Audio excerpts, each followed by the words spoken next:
Death Blow. Death Blow. Death Blow.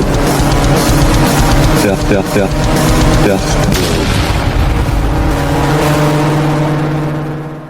Hi there, this is Vasilis from Caelestia Band in Athens, Greece, and you are listening to Death Blow Podcast.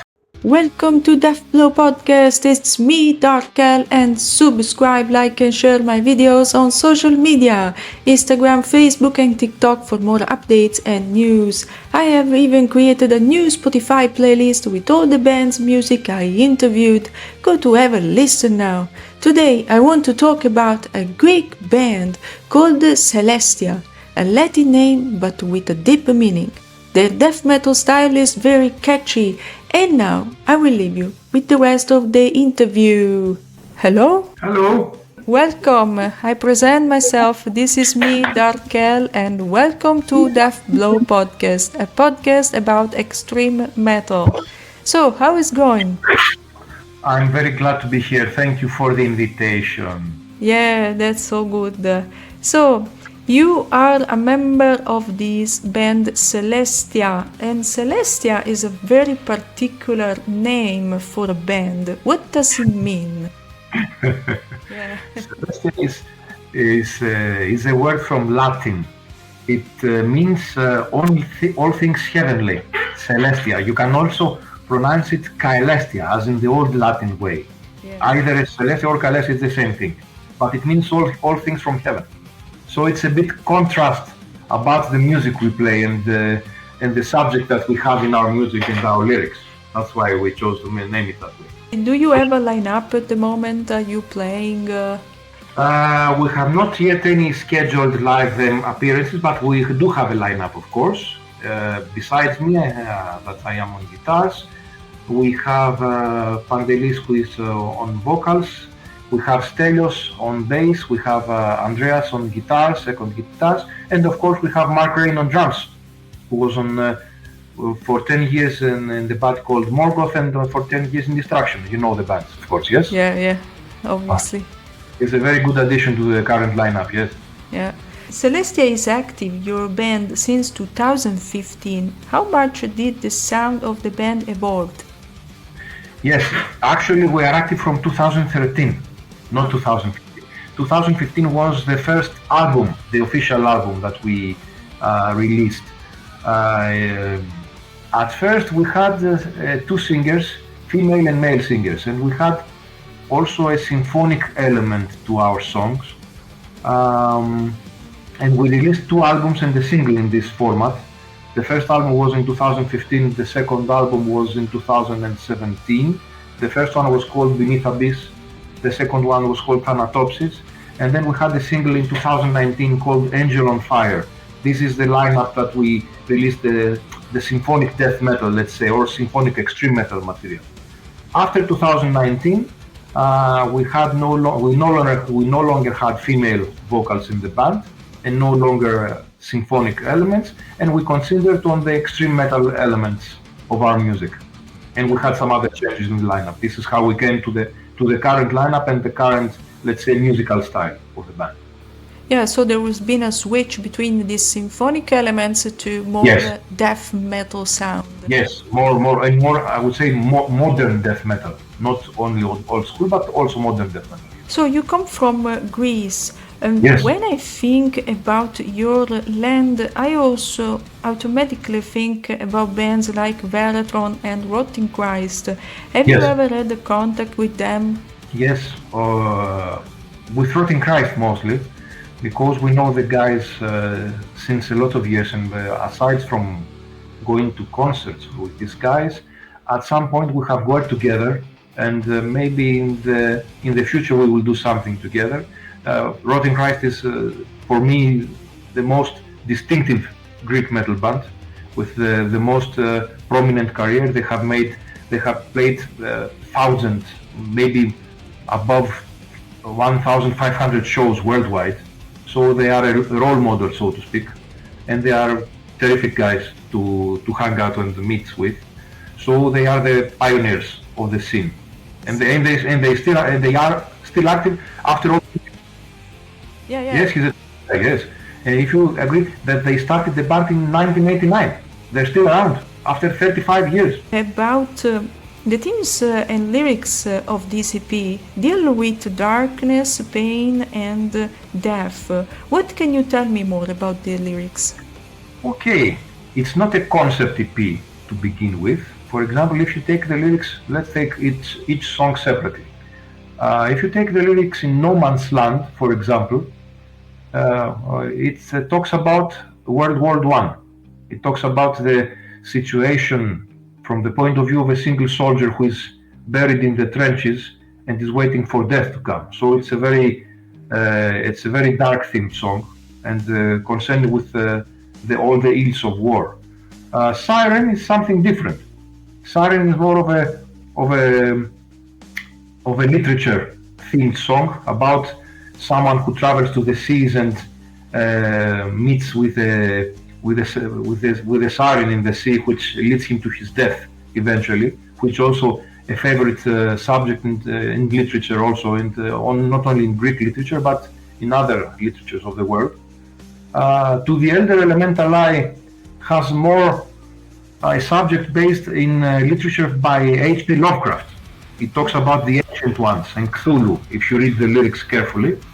And last, in the final song, Chapter of Protection, is written in the old Sumerian language, and it is a protective chant against Sumerian demons.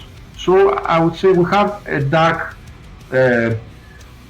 array of subjects, but not on the same matter, not on the same subject. We try to have let's say variation of the subject, but with a dark base, everything. You have esoteric songs, you have some songs with a historical background, you have songs with a literature background, and you have songs with a fantasy literature background, such as To the Elder Elemental Eye. These are our songs, and these are our songs that these are the themes that we will continue to explore in our future work also. Yeah. As the lyrics are concerned, yes. About the sound, I noticed death metal style. What influenced you musically to record this album? I will speak about myself because I write all the music. Yes, I have two styles of influences. One comes from the US death metal scene, and the other comes from the European, Scandinavian death metal scene. As far as the US metal scene is concerned, I would say that my main influence is Morbid Angel and Death. If you listen to some of the parts in the this kind, but I also try to keep some more modern elements of modern bands. For example, I have some parts of Lamb of God maybe here and there, some parts of Devil Driver, some parts reminder of Chimera, of more modern bands. And as far as the other direction, I have the European, let's say Scandinavian direction. You could say we have elements of Dark Tranquility, of Old in Flames, Amon Amarth maybe, At the Gates, very strong influences. So this is I would say the melodic death metal scene from Scandinavia. Kalma maybe, the Finn, or in some not something about Insomnia, but I would say Kalma regarding the Finnish bands. These are our influence more or less. In some reviews I have read that we remind some people of early Opeth, we remind some people of Sentenced maybe, we remind some people of what did they say? Sentenced, Opeth, yes, and Amon Amarth mostly. This is what they write mostly. Yeah, I perceive that in the DCP, even Amon Amarth. So I wanted to say, but I see a bit of Amon Amarth here and there. So I think that, and a bit of Morbid Angel in the third track, I perceived more this Morbid Angel influence. So I said definitely is a fan of it. Yeah, so, of course we are. We are a big fan. I am a big fan of Morbid Angel, and not only I am a big fan of Morbid Angel in their songwriting style. I try to break the usual song structures. I try to write songs based on guitar riffs. I don't write songs based on guitar chords mainly. I try to write good guitar riffs and try to connect them. I try to tell a story with my songs, and I try to have variations in the songs, as you have seen. I think this is how this is how Troy writes in Morbid Danger, and he tries to maintain a dark element. This is what I try to do also. I try to write dark riffs and dark phrases maybe.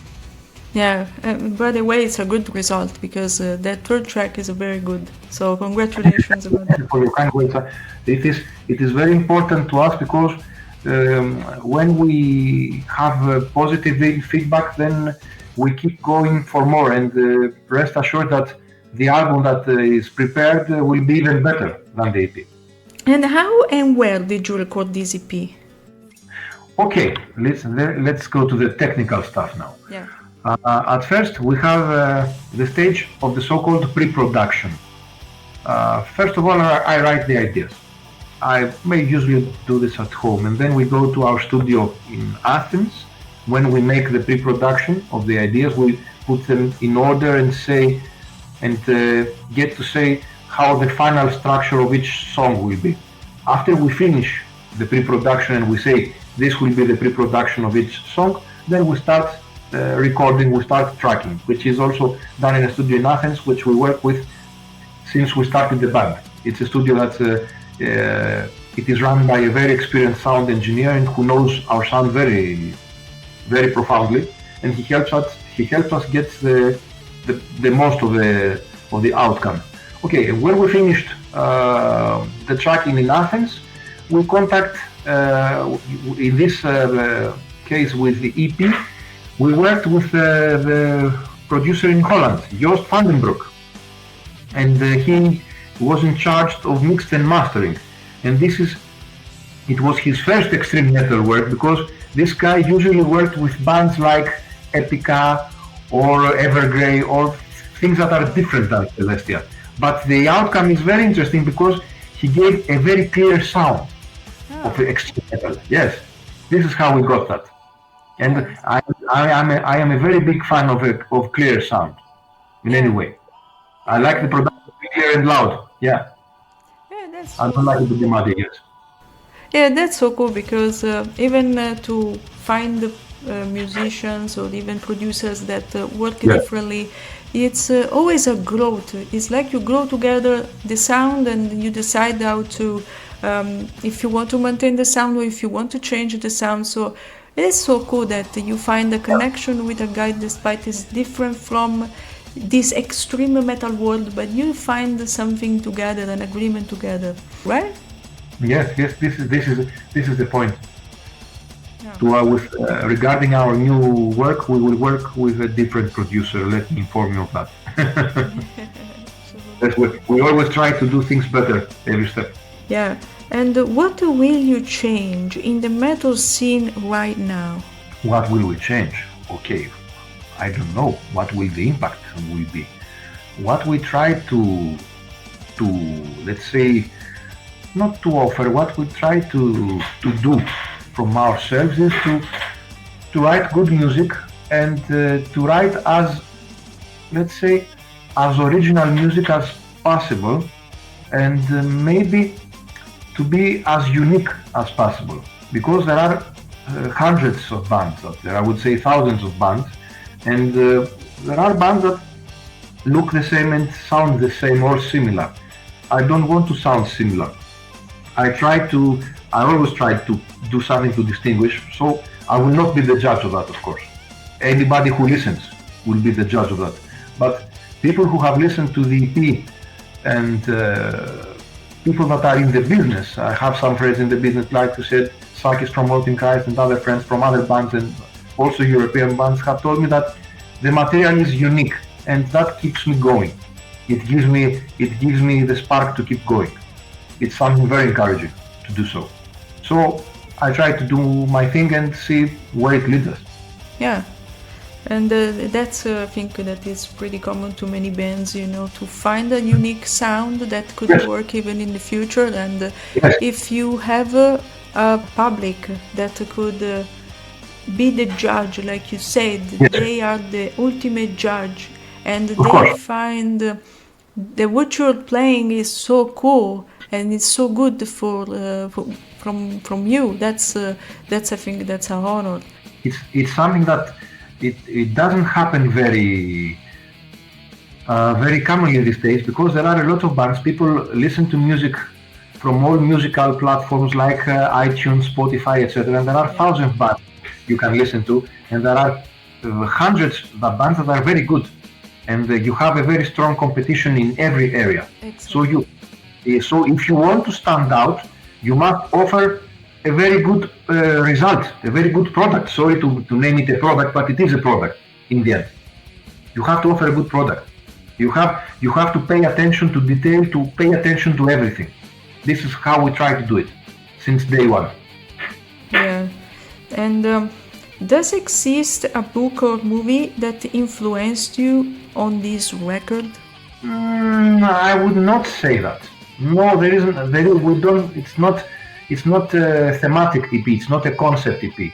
So the influences comes from different sources, especially from about the lyrics that Pantelis has written. It's not from a single source. So I would say no. There is not a book or a movie that influences that will have an influence regarding the lyrics in the Infernalia EP. I would not say that. If it's not a book or a movie, what is it? Is a form of thought? Is an energy? Is a thought or whatever? Maybe that. Maybe it's a form of inner fire. I would call it. An inner fire that comes from within. This is what I would call it. It's a good description.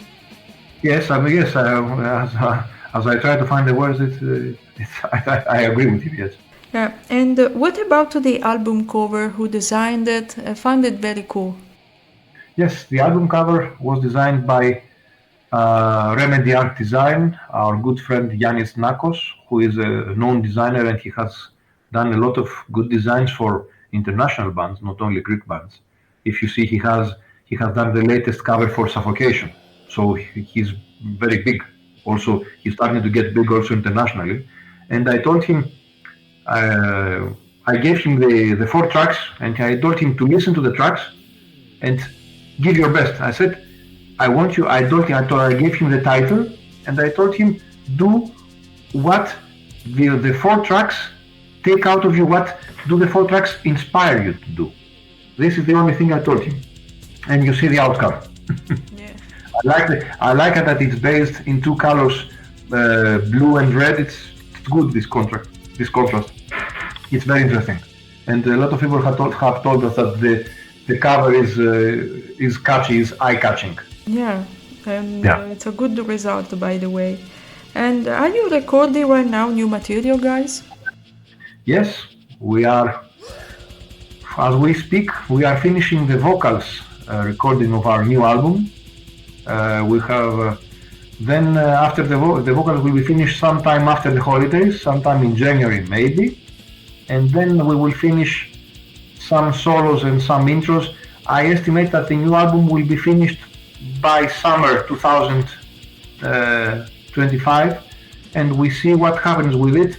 We have already come to an agreement with our new producer, and we see what will happen regarding the label that will release the new album. About instead the metal scene in Greece, because you were talking before about these bands. Does exist a real scene there? I read somewhere that Greece is European-wide number 5 regarding the bands in the general population. Wow. We are only behind Finland, Norway, Sweden, and Germany in the number of bands that we have. We have a lot of bands in Greece and in a lot of metal styles.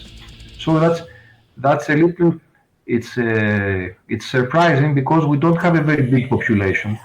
We have a lot of bands in percentage to our population. So we have a very vibrant scene in Greece, and a lot of bands that keep forming and in every musical styles. And there are bands that try to do things as professionally as possible, and there are bands that are trying to play outside Greece, try to play in festivals outside Greece, and they keep the scene very active. We have a lot of shows here also, and although we are a small country, there's a strong scene. Yes, there's a strong scene. Yes, if you see in the Encyclopedia Metallum, we are number 5 in the European chart with a number of bands. Wow, that's fantastic. Congratulations. Because in Italy, for example, I come from Italy, and in Italy it's not like that. We struggle to find a place to play, and metal scene is not very encouraged by locals, by festivals. Here it's more complicated to have a scene. But I am so glad that in Greece has a lot to offer, even in metal. I will tell you that the metal scene in Greece has managed in the last few years to create the good circumstances. If you look in the metal scene in Greece 20 years back or 30 years back, you would find only 20 bands. Now you will find over 1,000. Nowadays, if you look. And as a result of that, there are also a greater number of places if you want to play your music live. There are also some labels if you want to sign your music. There are a lot of music studios, a lot of clubs that play metal in Greece, not only in Athens, which is the capital city, but also in other cities. Wow. And let me tell you this, in Greece we have, at this moment, let me count, we have about international festivals where international bands come to play. I will count, there is 1, 2, we have 4 international metal festivals in Greece that are organized every summer. That's so cool. Not only in Athens, and outside Athens also. Wow, That's strange. In the last few years, in the last, let's say, 10 to 15 years, the scene has become very big here in Greece. Wow, I'm very surprised really, because nobody expects Greece to be so strong in metal, and instead you have very big festivals. From what you're saying, it's so popular. I said the scene tried to make the circumstances for its sake, because they fought for that. Because as I told you, 30 years back you would find only 20 or 30 bands in Greece. Now you find over 1,000. Really, it's literally. I saw somewhere that we have 916 bands and something like that in Greece, which is a very big number. It's a very big number. It's a big number. It's a very big number. Talking about instead right now the keyboard, the instrument of keyboard, how important is for you? We don't have keyboards in our music right now.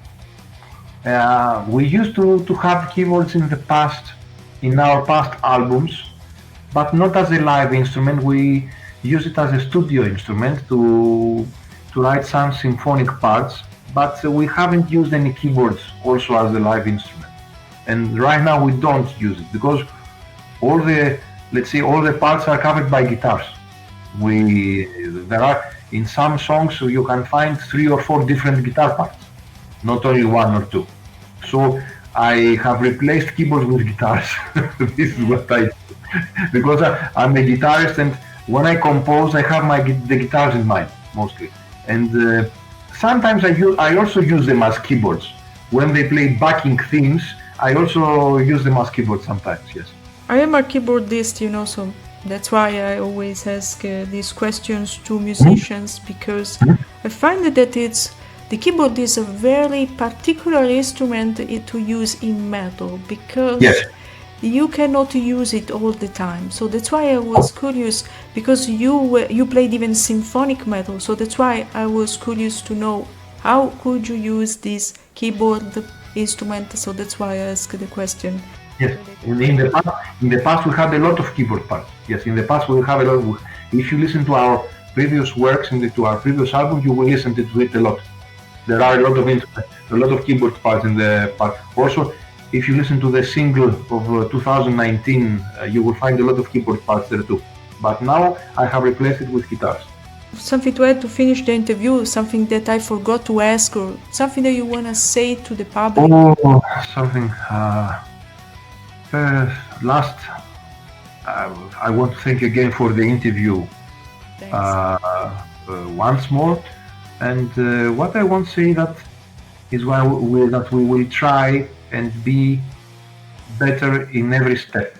So we will try to improve ourselves in every way possible.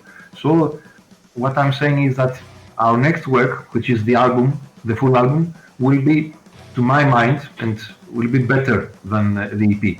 This EP was the first step so that we introduce the band to the world once more with a little different style than they usually know us, that of the symphonic extreme metal. Now we are only extreme metal. So this is the direction that we're going to take, and we're going to take it very seriously, and that we're trying to do, we are going to push things 1 or 2 levels up in our next work.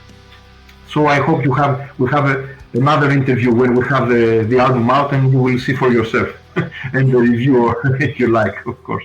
You are so funny, Vasilis. I never imagined to find an energetic guy like you, with the questions. I found it very cool. So that's so kind of you. I try to be that. This is me. It's myself. I don't try to be myself. It's just me. Yeah.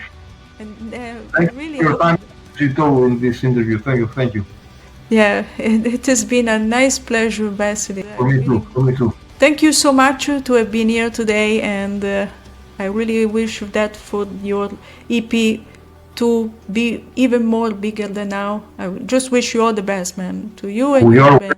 All the best for your podcast and everything else. Thank you so much. To me too. Bye-bye. And that's all for this episode. Subscribe, like and share Death Blow Podcast. It is on Instagram, Facebook and TikTok, but not only. Even on Spotify and Apple Podcast. Click to follow my podcast even there. See you soon, guys!